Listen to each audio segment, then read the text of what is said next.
Good morning, my beautiful friends. So, one of the questions that I get asked all the time is Celtic spirituality the same thing as Celtic Christianity? And the answer is no, they're not the same thing. So, I wanted to spend just a little time talking about sort of the difference. So, I have a previous video, which I will link up there or down below or somewhere, that talks about what Celtic Christianity is. And so, that's the teachings of St. John, the gospel writer. It's very different than the teachings of St. Peter, who founded the Roman Church. Very different theology, very different understanding of original sin and things like that. And so that's Celtic Christianity. And of course, you have to be a Christian to be a Celtic Christian. So it makes sense, right? But what is Celtic spirituality? How is that different? Well, you can be any religion to be a Celtic spiritualist, right? You can be Christian, you can be agnostic, you can be pagan, you can be Wiccan, you can be practice witchcraft, you can be Jewish, you could be whatever, because it's a little different than a religion itself. It's more like a philosophy, right? So, or a practice. So, I've heard my friends who do witchcraft say witchcraft is a craft, Wicca is a religion. So it's kind of the same thing. Druidry can be a religion or it can be a philosophy. So Celtic Christianity is the religion, but Celtic spirituality is sort of the practice, and you can be any religion to practice Celtic spirituality. So what is it?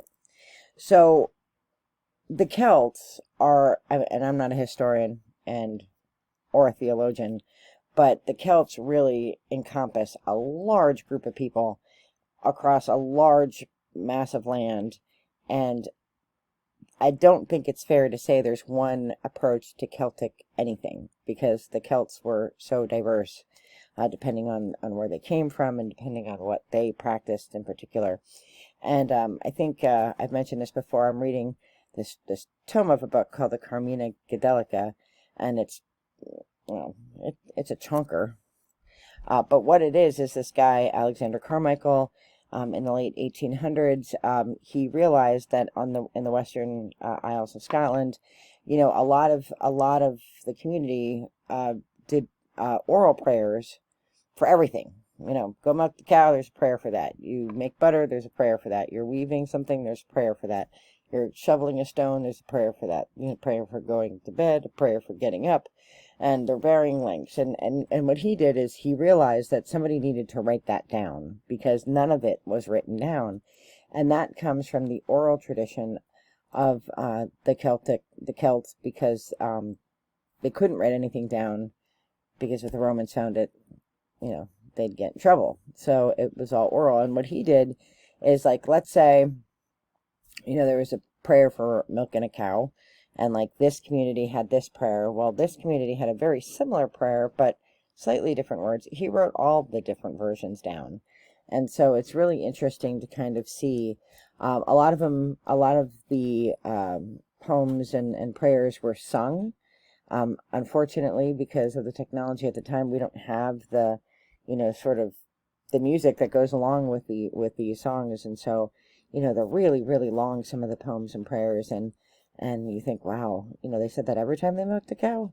But, they were probably singing it while they were doing it, which is slightly different. And of course, very different than the culture that we have today, right? Like when I make dinner, I'm not singing a dinner song. I'm not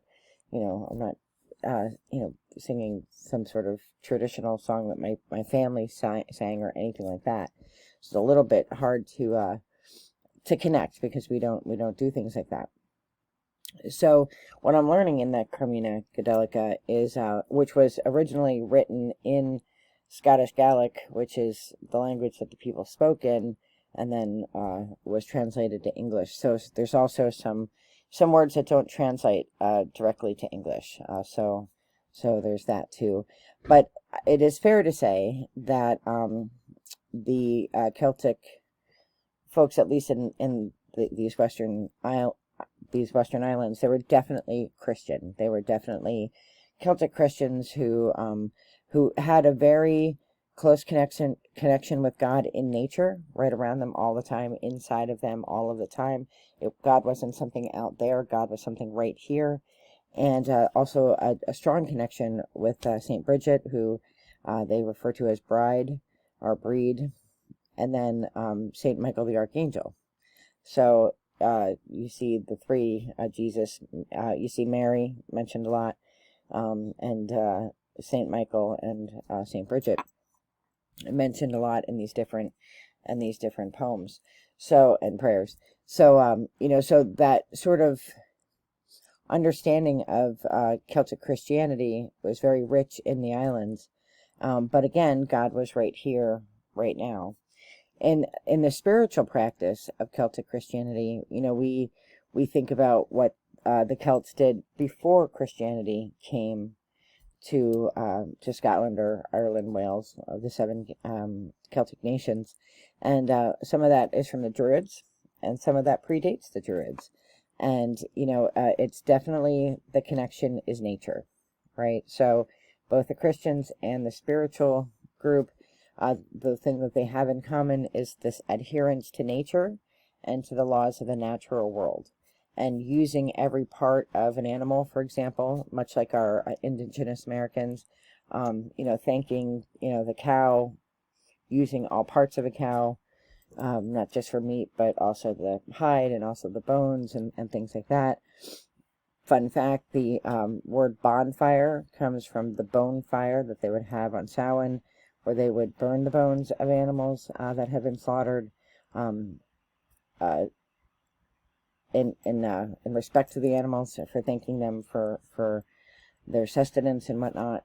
So so this idea that God is in nature, God is all around us, and that our spiritual strength comes from nature, that is definitely a Celtic spiritual connection.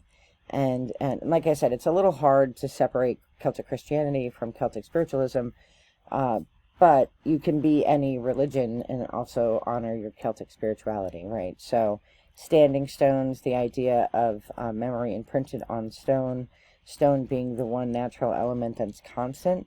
And I like to use the examples of Stonehenge and Newgrange. A lot of folks think the Druids built them. They predate the Druids. So those formations have been there for thousands of years, and they were moved there by somebody for some reason, and they existed for millennia before that. So rocks really are the bedrock, the foundation of a Celtic spiritual practice, and the idea that rocks and stones predate us and will postdate us. So our spiritual practice often involves standing stones of some kind, or rocks, and fire. Fire is used in Celtic spiritual practice all the time. Water, holy wells, the idea of water being the life force. Ushka, which is the Gaelic word for water, that life force. Whiskey, when it translates, is life water. So that's a fun little fact. So water, fire, honoring nature and honoring the spirit of nature, those are things that Celtic spiritualists can embrace, in whether they're Christian or not. And then the understanding that we have to protect the earth for our children, right? That we have to leave the world a better place than we found it, and which is why a lot of Celtic spiritualists are also environmentalists, because that natural world needs to be passed down from generation to generation, and those things transcend religion, right? And I think for me, one of the reasons that I feel that the Celtic spirituality, partnered with Celtic Christianity, is so rich, is that it really does bring God and spirit right here, right now, right around me all of the time. And anytime I'm out in nature, I can just feel, I can feel the tremendous spirit in the wind and in the environment that I'm in.